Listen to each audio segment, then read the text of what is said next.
In Episode 3 of Alien Earth, the theme of metamorphosis takes center stage, not in reference to the iconic Xenomorphs, but to the Lost Boys, a group of genetically engineered children with human minds and synthetic bodies.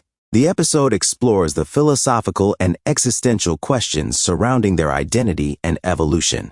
The central question posed is, when is a machine not a machine? This is brought up when Morrow, a cyborg and longtime employee of the Weyland-Yutani Corporation, asks, slightly, one of the Lost Boys, highlighting the blurred line between man-made and human consciousness. Although earlier episodes hinted at corporate greed being more dangerous than aliens, this chapter leans heavily into existentialism. The concept of transformation here is less about the physical monster and more about what it means to be human, artificial, or something in between. The Lost Boys were designed to mature quickly, but their future, what they become, how they define themselves, is uncertain and deeply tied to their creator, Boy Cavalier. The action element episode.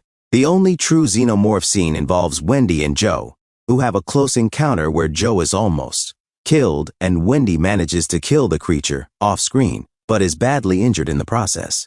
This event sidelines both characters, shifting the spotlight onto other Lost Boys, Nibs, Curly, Slightly, and Smee. Each of these characters begins to wrestle with the consequences of their existence. Nibs starts to live eternal life, recognizing they've become mere playthings to Boy Cavalier, who is gradually losing interest in them. Curly, on the other hand, sees her new form as a stepping stone to power, aiming not only to replace Wendy and Boy's affections, but perhaps even to overthrow Boy himself. Boy appears to encourage this ambition, but his immaturity and inability to see the long-term consequences make this a dangerous dynamic.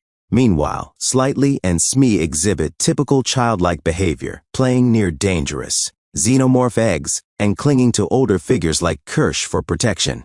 Their innocence starkly contrasts with the sinister ways they are being manipulated, especially by Morrow, who uses a device implanted in Slightly to communicate directly into his mind. Morrow, though technically a cyborg, retains just enough humanity to deceive children, but not enough to feel guilt. The episode ends on a note of biological intrigue. Kirsch's experiments uncover a tadpole-like organism within a facehugger, which fuses with organic tissue when placed with Joe's extracted lung.